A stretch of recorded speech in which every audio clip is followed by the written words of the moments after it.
Good evening guys! Andito nga pala tayo sa Mindanao Avenue X. Dito lang yan sa Quezon City. Ayun yung papuntang NLEX na. At makita natin dito ang Dunkin Donut guys.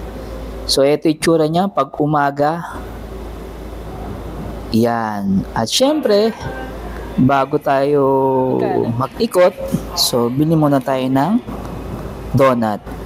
Yan. So ayan mga menu nila sa loob, no. Diyan tayo o-order kung gusto natin mag-dine in or take out. So eto naman guys yung paakyat ng second floor, kasi sa second floor guys meron silang dining area dyan. So may maliit na agdanan. To tara't silipin natin kung ano yung makikita rito guys, no. So, ito yung view natin sa second floor. Yung makikita natin, yun yung Mindanao Avenue at saka yung mga pailaw, no? So, ito naman yung loob ng dining area. Ayan. So, ang daming customer, no guys, no? So, makita nyo, halos walang bakanting table for dining area, no? So, yan yung pinaka Mindanao Avenue guys. At kunwari magda-drive-thru tayo. Hirap kasi guys mag-video ng nakakotse, no? So bumaba na ako para videohan tong mga Christmas light decor nila dito sa driveway. So yun sa bandang kaliwa guys, yan yung pwede kang umorder, no? So may mag-a-assist dyan, magta-take ng order mo, no?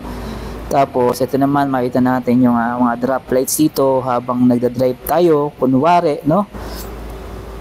Yan, so may mga parking pa ng motor.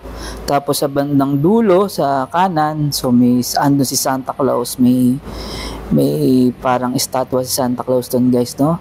So ayan na may second floor, diyan tayo nang galing kanina, no. May hagdanan din diyan pababa, no, at paakyat. So eto na tayo sa bandang gitna dun sa likod. Yan. So ito yung makita natin guys sa likod, no. So ang dami pa ring mga hanging lights dyan na Christmas lights, no. Ayan yung pinaka display nila dito sa Dunkin Donut Mindanao Avenue. So open yan guys 24 hours, no. Kung gusto nyong puntahan, so open sila 24 hours guys. So syempre mas magandang pumunta pagka gabi para ma-appreciate mo yung Christmas light decor nila dito, no. So ayan, so kung bago ka pa lang guys sa channel ko, no, please do subscribe, no, like, para updated ka sa mga susunod na video ko guys, no. So eto, pa-exit na tayo. Dun yung guys yung yung pinaka pick up counter, no.